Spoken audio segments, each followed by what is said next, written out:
Beware of the adjective avalanche, perfecting your English. Hello, language learners. Welcome to our series on English grammar fundamentals. Today, we'll be discussing a topic that can often trip up both novice and experienced English speakers alike: overusing adjectives. Now, adjectives are a crucial part of our language. They spice up our sentences and make them more descriptive. However, there is such a thing as too much spice. So, let's jump into understanding this common mistake and learning how to avoid it. When we talk about overusing adjectives, we mean using too many adjectives to describe something, in a way that makes a sentence unnecessarily long, complicated, or confusing. For example, consider the sentence, I saw an amazingly, incredibly, exceptionally, really beautiful bird. Although grammatically correct, this sentence is awkward to read and redundant because of the overuse of adjectives. It can be more simply and effectively written as, I saw an incredibly beautiful bird. Adjective overuse can lead to three main problems. 1. Redundancy.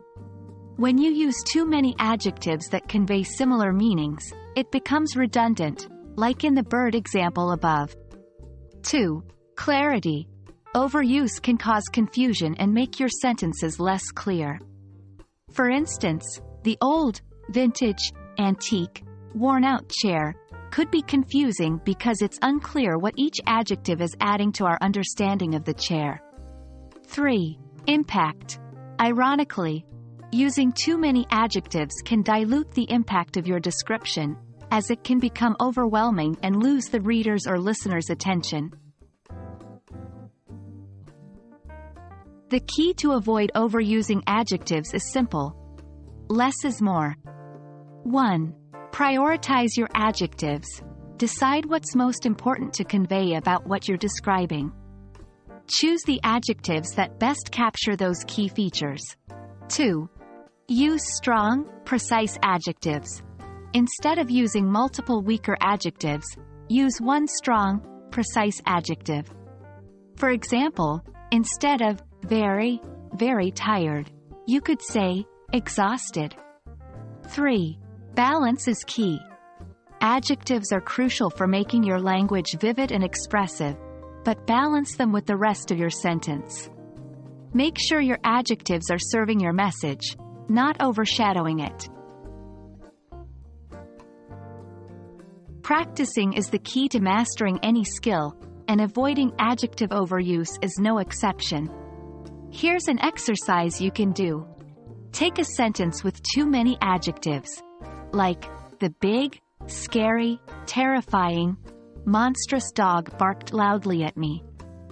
Identify the key feature you want to convey, in this case, the dog's frightening appearance, and rewrite the sentence using just one or two strong, precise adjectives. And that wraps up our discussion on the overuse of adjectives. Remember, while adjectives can add color and detail to our language, using them effectively requires a balance. Avoid redundancy, aim for clarity, and strive for impact. Keep practicing, and soon enough, you'll have this skill mastered. Until next time, happy learning!